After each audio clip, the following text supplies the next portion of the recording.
Kani gadega Batisi TV, bat pidang pet yaki kubor baman kasni.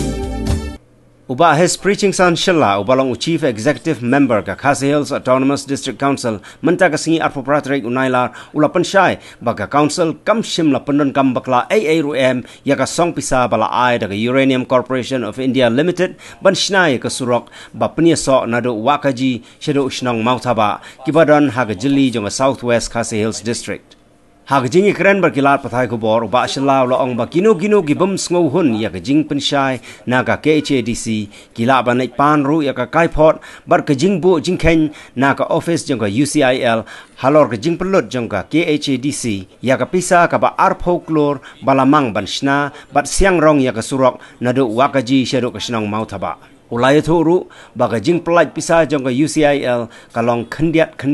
kum ka jing pendep ya ka kam daki kontraktor ki bayok kam ban pentrei ya ka ni ka surok.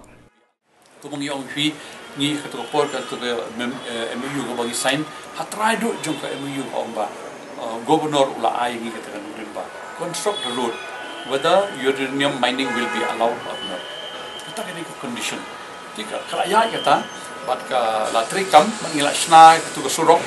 tigi nomor sabak dia surok ni nomor baki mio permission kalakut ketu ka part ka takam amol ka usil kamla banong rem yang ini nomor ba ni sign ke MOU follow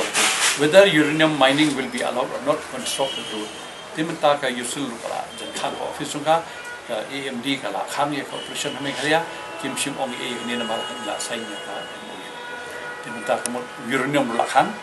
Kemudian kuat kalau stang pada state government kan pass ke resolution po assembly makala khang sundan ni kini ke jingti uranium nang bakiwi development ki badai banwan ke surok bari bansna sa ranikor surok bari bansna keleng sudong sha dauki si mundan subo penwit nang ba pa yo ini state committee kamla male air yang lor uranium lamba la sa po house kejuru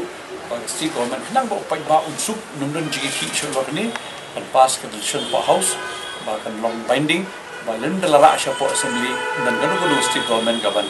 le halor di nang ni shikman kabang ako aban bu kalong ba kinu ki badang tho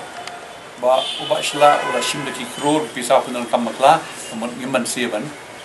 le kabating ban file be ka information namar ba la kliat ni ba